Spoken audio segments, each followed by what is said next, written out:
द्विविमीय ज्यामिति के बारे में हम विस्तार से पढ़ चुके हैं। अगर आपने वो वीडियो नहीं देखी है तो हमारे चैनल पर जाकर के प्लेलिस्ट में आपको ये वीडियो मिल जाएंगी, आप आसानी से देख सकते हैं। आज हम बात करेंगे त्रिविमीय ज्यामिति यानी 3 डायमेंशनल की।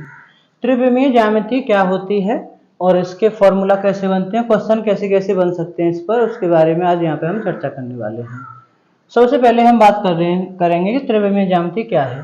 देखो, द्विविमीय ज्यामिति जो है, द्विविमीय ज्यामिति हमने पढ़ा है कि उसमें होती है लंबाई और चौड़ाई। एक तो होती है लंबाई, एक होती है चौड़ाई। यहाँ पे हम पढ़ चुके हैं, आयत पढ़ा है हमने वर्ग पढ़ा है, हमने समांतर चतुर्भुज पढ़ा है, समांतर चतुर्भुज, समचतुर्भुज और समलंब चतुर्भुज। ये 5 चीजें हमने पढ़ी हैं। इससे थोड़ा सा आगे यहाँ पे पढ़ेंगे। अब इससे थोड़ा आगे क्या है, देखो, द्विविमीय ज्यामिति में होती है लंबाई और चौड़ाई, 2 ही विमाएं होती हैं, उसकी ऊंचाई नहीं होती उसमें। त्रिविमीय ज्यामिति में आएंगे तो इसकी ऊंचाई भी होती है। जैसे कि आपने कोई कागज लिया तो कागज का आप क्या निकालेंगे, कागज का क्षेत्रफल निकालेंगे। आपकी कॉपी का कोई कागज है, आपसे कहा जाएगा इसका क्षेत्रफल बताओ। आयतन तो नहीं पूछा जाता आपसे इस कागज का आयतन कितना है, क्योंकि उसकी ऊंचाई या उसकी मोटाई जो कहें वो बहुत ही कम या ये कहें नगण्य होती है। ऐसी वस्तुएं जिनमें ऊंचाई भी होती है, जैसे मेरे पास ये रजिस्टर है, तो अब इसमें लंबाई भी है, चौड़ाई भी है और ये ऊंचाई भी है, तीनों चीजें यहाँ पे उपलब्ध हैं। तो ऐसी इसे हम क्या कहेंगे, इसे हम कहेंगे त्रिविमीय ज्यामिति। इसके बारे में हम पढ़ेंगे। तो अगर आपके समझ में द्विविमीय ज्यामिति आ गई है तो त्रिविमीय ज्यामिति भी उससे रिलेटेड करके मैं आपको समझाऊंगा और बड़े अच्छे से आपकी समझ में ये आ जाएगी, ये मेरी गारंटी है।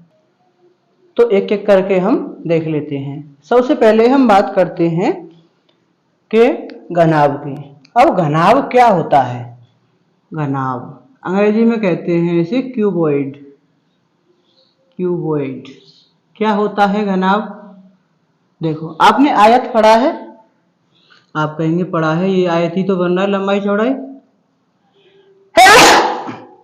अब अगर इसमें ऊंचाई भी शामिल कर दी जाए, इसकी ऊंचाई भी लगा दी जाए, तो इसे हम क्या कहेंगे, इसे हम कहेंगे घनाभ।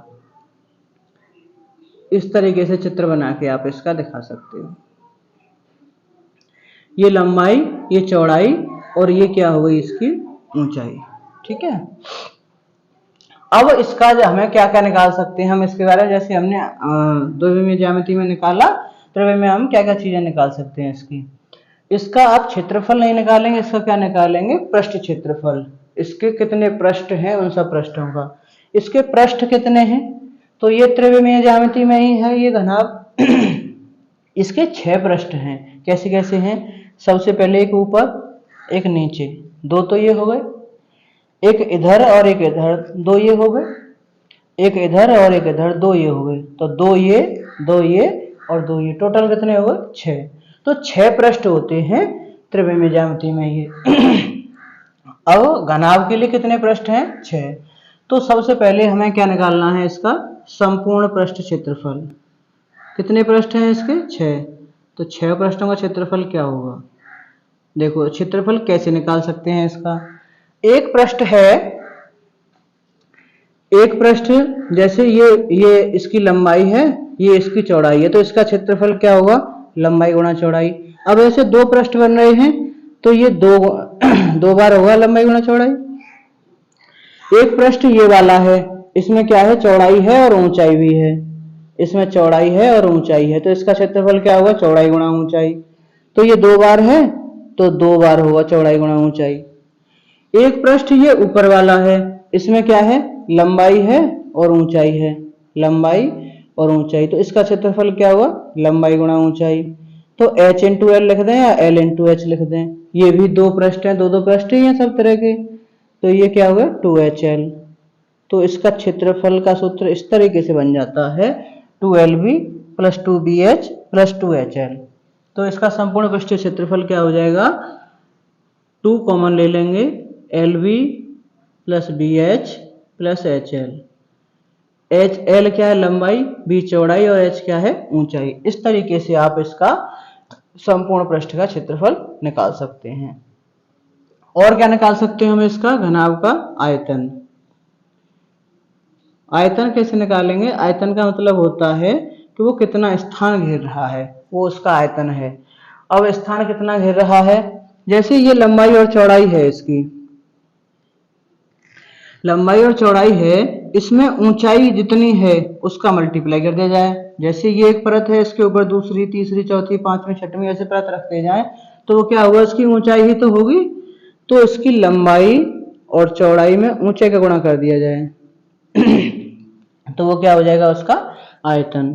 तो घनाभ का आयतन क्या होता है, लंबाई गुणा चौड़ाई गुणा ऊंचाई, ऊंचाई, लंबाई गुणा चौड़ाई गुणा ऊंचाई। उसके पृष्ठ का क्षेत्रफल आपने निकाल लिया और उसका आयतन आपने निकाल लिया, किसके लिए, घनाभ के लिए। ठीक है, इस पे क्वेश्चन कैसे बन सकता है,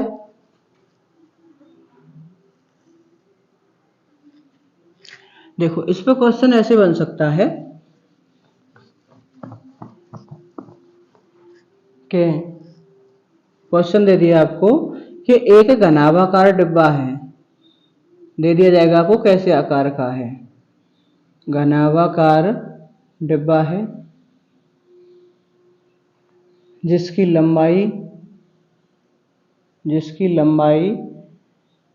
5 सेंटीमीटर, चौड़ाई 8 सेंटीमीटर व ऊंचाई 4 सेंटीमीटर है। इस पर पेंट करना है, पेंट करना है तो 2 रुपये प्रति वर्ग सेंटीमीटर या 2 रुपये प्रति सेंटीमीटर स्क्वायर के हिसाब से पेंट का मूल्य बताइए, पेंट का मूल्य बताइए। तो हमें उसका पेंट करना है, तो पेंट किस पर करना है, उसके सतहों पर ही तो करना है। तो सतह का क्षेत्रफल पता होगा तभी तो हम पेंट का मूल्य निकाल सकते हैं। तो पहले हम क्या निकाल सकते हैं, उसका पृष्ठ क्षेत्रफल। तो पृष्ठ क्षेत्रफल कैसे निकालेंगे, उसका संपूर्ण पृष्ठ क्षेत्रफल कहें या पृष्ठ क्षेत्रफल कहें, तो हमने अभी फॉर्मूला लिखा है 2LV plus BH plus HL। यहाँ पे लंबाई कितनी है, 5 सेंटीमीटर, गलत लिख दिया, लंबाई ज्यादा लिखते हैं चौड़ाई कम लिखते हैं, तो इसे पलट लीजिए, बस कुछ नहीं है इसमें। लंबाई कितनी है 8 सेंटीमीटर, चौड़ाई कितनी है 5 सेंटीमीटर। लंबाई और ज्यादा वाली होती है उसी लंबाई बोल देते हैं, ये है।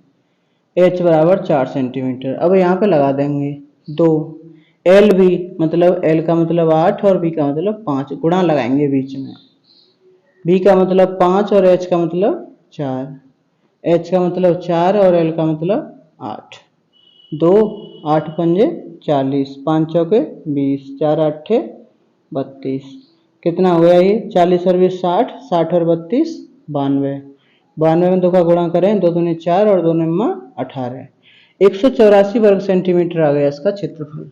अब हमें क्या निकालना है, हमें निकालना है पेंट का मूल्य। तो पेंट का मूल्य हम कैसे निकालेंगे, तो 2 रुपये प्रति वर्ग सेंटीमीटर है, तो 2 का गुणा कर दो, इसमें कितना हो जाएगा, 2 चौके 8, 2 अट्ठे 16, 2 एकम 2 और 1 3, 368 रुपये, 368 रुपये में उस डिब्बे पर पेंट किया जा सकता है। इस तरीके के क्वेश्चन आपसे एग्जाम में पूछे जाते हैं। ठीक है, ये हो गई घनाभ की बात। अब हम करते हैं घन के लिए। अगर आपके घनाभ समझ में आ गया है तो ये समझो घन भी आ गया। जैसे आयत से वर्ग हमने निकाला था, ऐसे घनाभ से घन हम यहाँ पे निकालेंगे। कैसे निकालेंगे, देखिए सबसे पहले हम लिखते हैं घन के फॉर्मूले क्या क्या बन सकते हैं। तो घन का जो फॉर्मूला है वो घनाभ से ही बनेगा। कैसे बनेगा,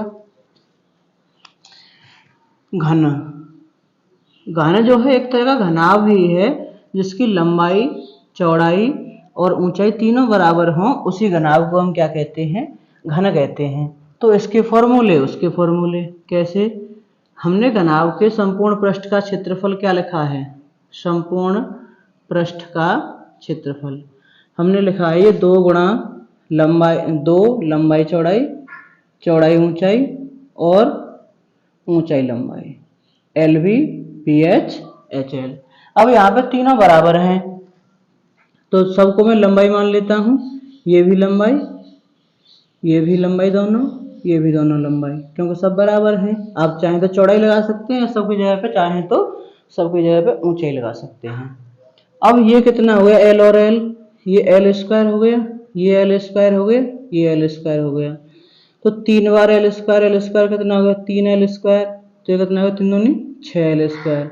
L क्या है इसकी भुजा है, भुजा अगर हम A माने तो कितना हो जाएगा ये 6A स्क्वायर। ठीक है, इस तरीके से आप इसे ज्ञात कर सकते हैं। तो घन के संपूर्ण पृष्ठ का क्षेत्रफल कितना आ गया 6A स्क्वायर, या हम इसे लिख सकते हैं कि 6 इंटू भुजा का स्क्वायर।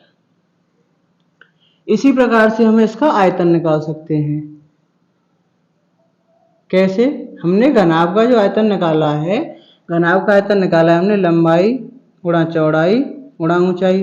अब यहाँ पे तीनों बराबर हैं तो मैं तीनों को A मान लेता हूँ, A, तो कितना हो गया A क्यूब। तो घन का आयतन क्या हो जाएगा यहाँ से इस तरीके से A क्यूब, या इसे हम लिख सकते हैं भुजा का क्यूब। ठीक है ना आसान? घनाभ से ही हम घन को इस तरीके से ज्ञात कर सकते हैं। आपसे इस पर क्वेश्चन पूछे जा सकते हैं। क्वेश्चन ऐसे बन सकता है इस पर, एक घनाकार टंकी है, एक घनाकार, आकार उसका पहले दे रखा है, घनाकार टंकी की भुजा 2 या ये लिख लो 5 सेंटीमीटर है। इसमें भरे जाने वाले पानी का आयतन बताओ। इसमें भरे जा सकने वाले पानी का आयतन, पानी का आयतन क्या करना है? आयतन पूछ रहा है हमसे, तो आयतन क्या होता है घन का? घन का आयतन होता है भुजा का क्यूब। भुजा कितनी है इसकी 5, तो 5 का क्यूब। 5 का क्यूब कितना होता है 5 गुणा 5 गुणा 5, 3 बार गुणा करेंगे इसका, कितना हो जाएगा 5 पंजे 25 और 25 पंजे 125, तो 125 और मात्रक क्या लगाएंगे सेंटीमीटर है तो घन सेंटीमीटर या सेंटीमीटर क्यूब बोलेंगे इसे। ठीक है, इस तरीके से क्वेश्चन बन सकते हैं आप पर घनाभ के लिए। आगे और भी है त्रिविमीय ज्यामिति में, उसे अगली क्लास में चर्चा करते हैं। आज की क्लास में इतना ही। पूरा वीडियो देखने के लिए बहुत बहुत धन्यवाद। नमस्कार।